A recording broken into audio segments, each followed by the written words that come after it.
Hey, what up, you guys? It's your girl Marlo Laney coming here from Atlanta. I'm actually here at a photo shoot, and we're also doing content creation for one of my clients, aka my sister.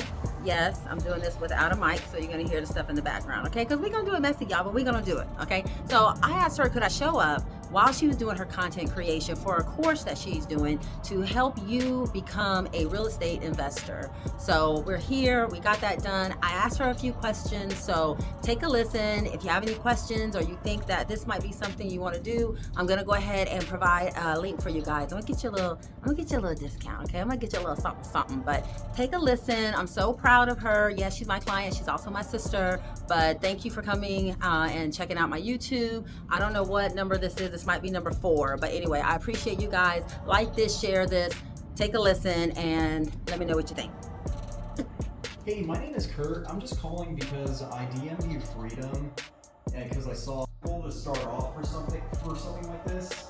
Well, to be totally honest, you do have to have capital to get Questions that are out there. They want to be an entrepreneur. Better yet, they want to be an investor. So my question for you now, did you always know that you were going to be in real estate? What did you want to be at the time when you were growing up? What did you want to be? Actually, first and foremost, I wanted to be a nightclub owner. And I actually did that for a very short period of time. But secondly, no, I've always actually wanted to be in real estate. I always thought I was going to be doing some type of big real estate developments and things like that from a younger age, and it probably primarily came from my mother because when we were younger, she had rental property, so we spent a lot of time, helping her out with that. So I was introduced to real estate investing pretty early on in life. That is wonderful. Okay, so tell me, what brings you the most joy about your business?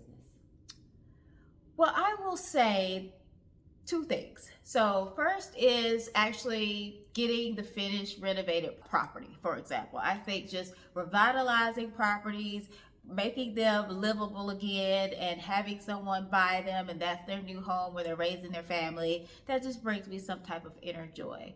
And then secondly, I guess from my mentorship education point of it, I get very excited when I'm talking about real estate, when I'm teaching women, minority women mostly, how to get started in real estate. And then when they actually successfully flip a property and I get that text or get that notification where they're like, oh my God, Ashley, my property's on the market and it just sold. It's just one of those things that I just really enjoy. I love that. So we all know with the real estate market, it's up and down. So when things are looking a little crazy and you're feeling unsure, what keeps you going? Prayer. There we go.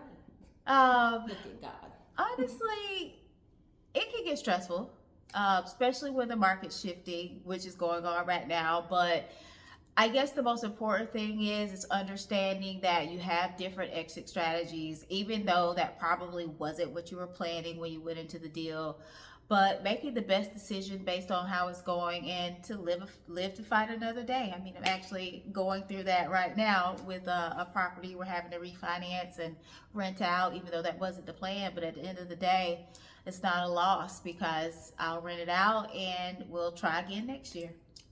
Awesome. I get it. And so now let's talk about budgeting for rehab success, because this is where you protect your profits. So the first step.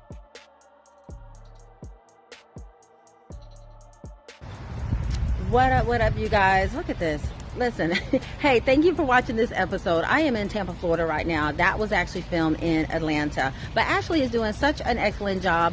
I am Marlo with Marlo Laney Photography. And if you are looking for quality images to market your business, you need images and video for your content, please hit your girl up at marlolaney.com. If you are wanting to be on the show, I have an excellent introductory special right now. Come to MLP Connects. I would love to have you on the show. Again, it's MLPconnects.com, and I'm only taking like 15 people. So come through and get your slot. And you do not have to be in Tampa or Florida. Listen, I'm taking this in all 50 states. All right, so hope you enjoy the rest of the episode, and I look forward to hearing from you soon.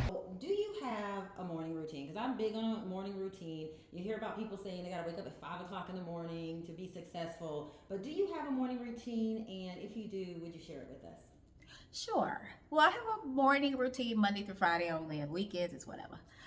So typically I wake up about 7:15. At that time, I like to do either open up my Bible app or read my Bible or something of that nature for about 15, 20, 30 minutes or so. When I started off this year, I was actually going through this Read the Bible in a Year journal, but I kind of fell off. Okay. But each morning I do start my day with something that's spiritual, whether it be, like I said, my Bible app or something of that nature. Then I actually get up and go to the gym.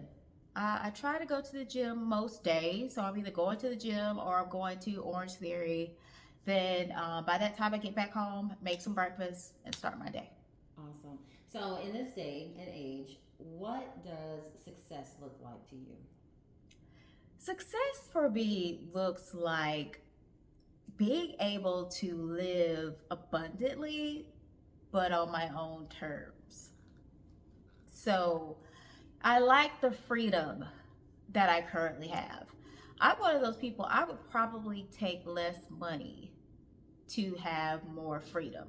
But yet, I still have to make enough money to live the type of lifestyle that I like. But I definitely don't want to be one of those people that's really trading my time for money. Mm-hmm. I'm not knocking anybody who does work a 9 to 5 or any type of thing like that, because I did it for 15 years, and if I have to go back, I will. But the freedom that I've gained over the last 6 years doing full-time real estate investing is priceless. So that's really what success looks like for me.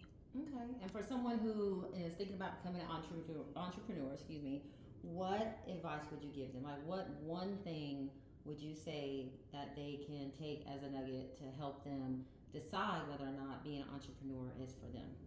I would tell them to diversify. And what I mean by that is, first, choose something that they really love and they like to do and make that successful. But don't just stop there. Choose another lane that could be a similar or complementary to that, because at the end of the day, entrepreneurship does have its peaks and its valleys, and you want to be able to sustain. So when something's up, your other thing's down, and vice versa. So I always tell people to just diversify, have multiple streams of income, but focus on building those one at a time, not simultaneously. Awesome. Well, thank you in everything that you do. And again, guys, if you're interested in her course, I'm going to supply the link, but thank you, Ashley. You want to make sure that in your detailed budget, you are including all of those costs. You want to start off with your purchase cost and acquisition. Hi everyone, I'm Ashley Davis. I'm a full-time real estate investor, realtor, and mentor. Right now I'm offering a 8-week live mentorship program called Flip to Freedom, where I teach you how to find a profitable property and flip it within 8 weeks. So if you'd like to learn more about this amazing mentorship, just click the link below and let's get on a discovery call and get you started today.